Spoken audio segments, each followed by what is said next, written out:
સવારે પૂજાપાઠ વગેરે કરીએ છીએ, પછી સારા વિચાર આખો દિવસ આવે એ પ્રમાણેનું રહે એવું હું ઈચ્છું છું, પણ મન વિચલિત થઈ જાય છે ક્યારેક અને નેગેટિવિટી તરફ જતું રહે છે.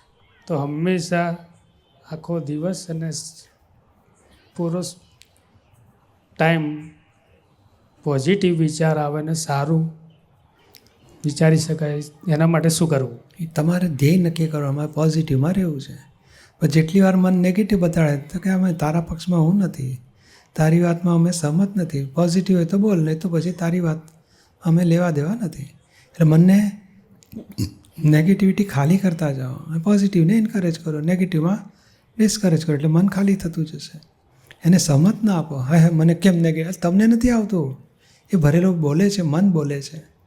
નથી ગમતું છતાં આવે એટલે ના ખબર, નથી ગમતું એ આપણો ભાગ છે અને ખરાબ વિચાર આવે છે મનનો ભાગ છે. એટલે તમારે આવું મનને પછી એ કરતા જવાનું, પોષણ નહીં આપવાનું કે તારે ખરાબ વિચારમાં મારો પોષણ નથી. હા, સારામાં હું સહમતી છું, આ ઓળામાં હું સહમત નથી. એટલે મનને જેમ ગાડી આપણી પાસે હોય ને, તે જમણી બાજુ વાળવી કે ડાબી બાજુ વાળવી આપણા હાથમાં સ્ટિયરિંગ છે. બરાબર. નહીં તો પછી ગમે ત્યાં જતી રહે. હા, તો સ્ટિયરિંગ એટલે હું આપણે એમ કહું છું મારે કોન્સન્ટ્રેટ કરવું છે માઇન્ડને કોન્સન્ટ્રેશન કરવાની જરૂર નથી, માઇન્ડને ઓબ્ઝર્વ કરવાની જરૂર છે.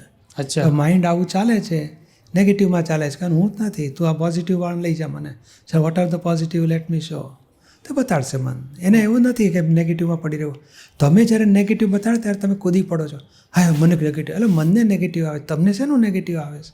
બરાબર. એટલે મન જેમ ગાડી ચલાવતા હોય અને મન બોલે એક્સિડન્ટ થઈ જશે તો, એટલે આપણે અસરમાં આવી જાય છે કે હા મારું શું થશે. એટલે મન બોલે એટલે અસરમાં નહીં આવવાનું.